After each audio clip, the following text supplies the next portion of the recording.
नमस्कार दोस्तों, कैसे हैं आप लोग। स्वागत है आपका एक नई कहानी में। और यह कहानी बहुत ही इंटरेस्टिंग होने वाली है, तो इस कहानी को पूरा अंत तक जरूर सुने। मन तो करता है तलाक ही ले लूं तुमसे, देखना एक दिन तुम तलाक लिवा कर ही मानोगी। अजीत और शिवानी की 24 साल की शादी में बहस तो आम सी बात हो गई है। हाँ हाँ, सही कहा। पहले कुछ खा लूंगा, घर छोड़कर चला जाऊंगा कहकर चुप कराते थे। अब तलाक का शौक हो आया है। शिवानी भी उतनी ही जोर शोर से जवाब दे रही थी। हाँ, कम से कम इस किचकिच से तंग आकर इंसान कुछ तो करेगा। अजीत चिल्लाया, ये तो शादी से पहले सोचते ना, या कम से कम बच्चे होने से पहले सोचते। अब नाटक करके क्या फायदा। शिवानी भी कहाँ कम थी। गलती हो गई मुझसे। ऐसा भी क्या पाप हो गया था मुझसे जो तुम जैसे इंसान से शादी हो गई मेरी। दोनों एक दूसरे पर दोषारोपण किए जा रहे थे। कमरे में पढ़ रहा उनका 19 साल का बेटा दिनेश और 22 साल की बेटी दिव्या दोनों का चिल्लाना सुनकर एक दूसरे को देख गहरी सांस लेते हैं। क्या है दीदी, कभी कभी तो मन करता है घर ही छोड़ दूं। एक दिन भी शांति से नहीं रह सकते हैं दोनों। न खुद कहीं आते जाते हैं और न हमें आने देते हैं। न हंसना न बोलना, हर बात में अपनी फरमान सुना देंगे। लेकिन मजाल है जो हमारी बात कोई बिना कुछ बोले सुन ले, बीच में ही शुरू हो जाएंगे। ये भी कोई जिंदगी है दीदी। दिनेश गुस्से से भर उठा था। भाई, मैं तो जब से पैदा हुई हूँ देख ही रही हूँ, लेकिन फिर भी घर छोड़ने का ख्याल नहीं आया। तुम भी ये फितूर दिमाग से निकालो और पढ़ लिख कर कुछ अच्छा करो और निकलो यहाँ से। ऐसे घर छोड़ना कोई समाधान तो नहीं है ना। दिव्या भाई की बातों को समझती और समझाती हुई कहती है, दीदी तुम तो नौकरी करती हो, फिर क्यों हो यहाँ, कहीं और क्यों नहीं रहती तुम।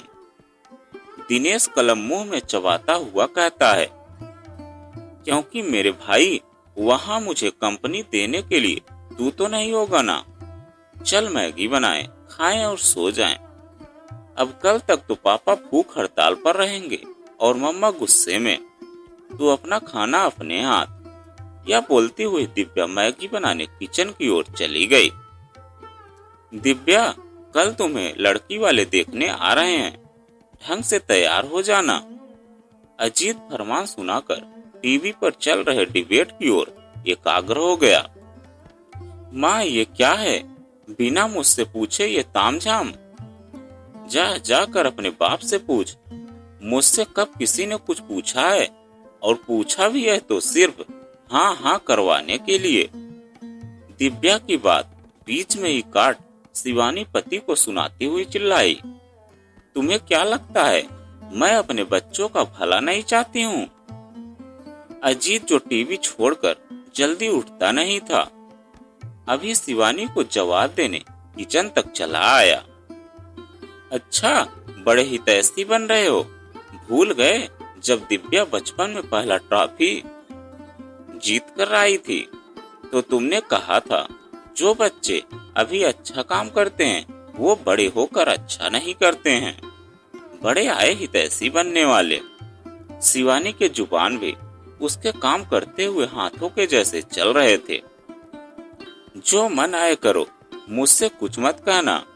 हाँ, इसके अलावा डराने का कोई और साधन नहीं है ना तुम्हारे पास। अजीत की बात पर शिवानी का जवाब आया, और जिसकी शादी की बात चलाई जा रही है वो कमरे में चुपचाप बैठी माता पिता की बहस सुन रही थी। उन्हें दिव्या पसंद है, 1-2 दिन में डेट भी फाइनल कर देंगे। अजीत बोला, पर पापा मुझे शादी करनी ही नहीं है। मैं अपना खर्च खुद उठा सकती हूँ। अगर आप लोगों को बोझ लग रही हूँ तो कहीं और जाकर भी रह सकती हूँ। दिव्या जो अपने पापा के स्वभाव के कारण उनसे बहुत कम बोलती है, आज 2 टूक कह रही थी, पागल हो गई है, क्यों नहीं करनी तुझे शादी। शिवानी भी फरती हुई पूछती है। आज तो आप दोनों एक ही सुर आलाप कर रहे हैं। आप दोनों को क्या मिल गया शादी करके?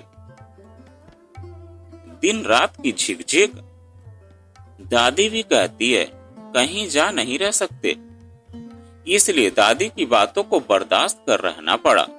नानी भी तो यही कहती है ना। माँ और बुआ तो कहती ही हैं, अगर बच्चे नहीं हुए होते तो उस आदमी को कब का छोड़ देती। आपको और पापा को तो जब से होश संभाला मैंने लड़ते ही देखा है, अलग हो जाने की धमकी ही देते सुना है। आपने भी तो कितनी बार कहा है माँ, अगर ये बच्चे नहीं होते तो कब की चली गई होती। मतलब तो यही हुआ ना कि शादी और बच्चे। जी का जंजाल है, परेशानी है। सही है, जिस इंसान की इज्जत नहीं कर सकते, जिस बच्चे को एक नॉर्मल लाइफ नहीं दे सकते, उसे इस दुनिया में हम लाए ही क्यों? आप लोग को लगता है ये पीढ़ी उद्दंड है, इसलिए शादी विवाह के बंधन में बंध जिम्मेदारी उठाना नहीं चाहती है। लेकिन पिछली किसी पीढ़ी ने सोचा है? उन्होंने इन सब चीजों के बारे में हमारे क्या उदाहरण पेश किया है? मैं बताती हूँ पापा।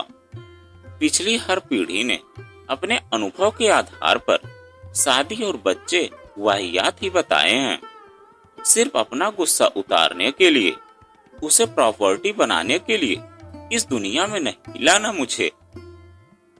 शादी बच्चे जबरदस्ती का समझौता बताया है, जीवन में फालतू का बंधन बताया आप लोगों ने।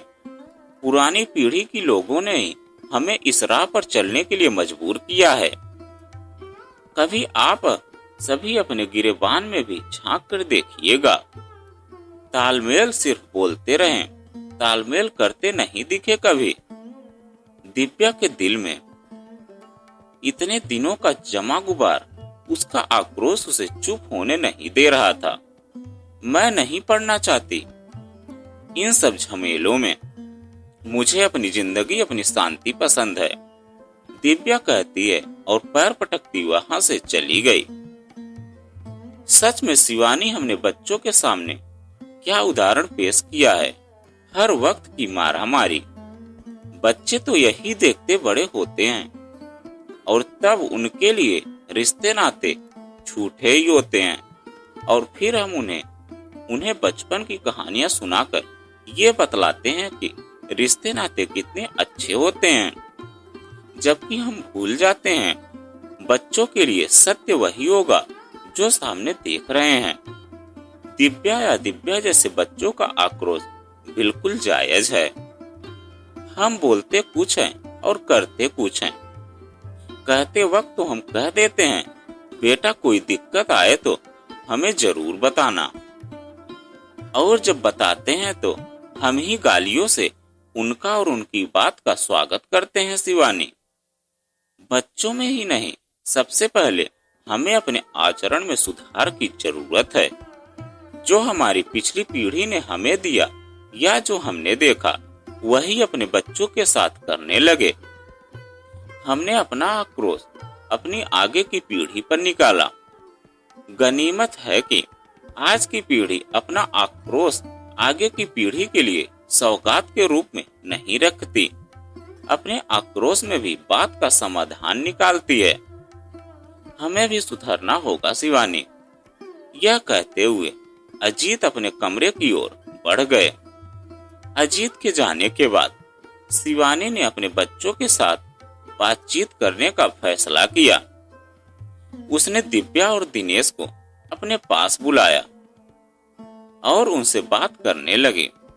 बच्चों, मैं जानती हूँ कि तुम्हारे पापा और मेरे बीच कई मतभेद हैं, लेकिन मैं चाहती हूँ कि तुम दोनों समझो कि हम दोनों तुम्हारे लिए क्या चाहते हैं। दिव्या ने अपनी माँ की बात सुनी और फिर बोली, माँ, हम समझते हैं कि तुम दोनों हमारे लिए क्या चाहते हो, लेकिन हमें लगता है कि तुम्हारे बीच के मतभेद हमें प्रभावित कर रहे हैं। शिवानी ने दिव्या की बात सुनी और फिर बोली, मैं जानती हूँ कि हमारे मतभेद तुम्हें प्रभावित कर रहे हैं माँ, लेकिन तुम्हें भी अपने मतभेदों को सुलझाने की कोशिश करनी होगी। शिवानी ने अपने बच्चों की बात सुनी और फिर बोली, मैं कोशिश जरूर करूंगी। मैं जानती हूँ कि हमारे मतभेदों को सुलझाने की जरूरत है। कुछ समय बाद अजीत और शिवानी के मतभेद धीरे धीरे कम होने लगे। उन्होंने अपने बच्चों के साथ अपने रिश्तों को सुधारने के लिए काम किया और उन्हें एक खुशहाल परिवार बनाने की कोशिश की। तो दोस्तों, यह कहानी आपको कैसी लगी कमेंट में लिखकर जरूर बताइएगा।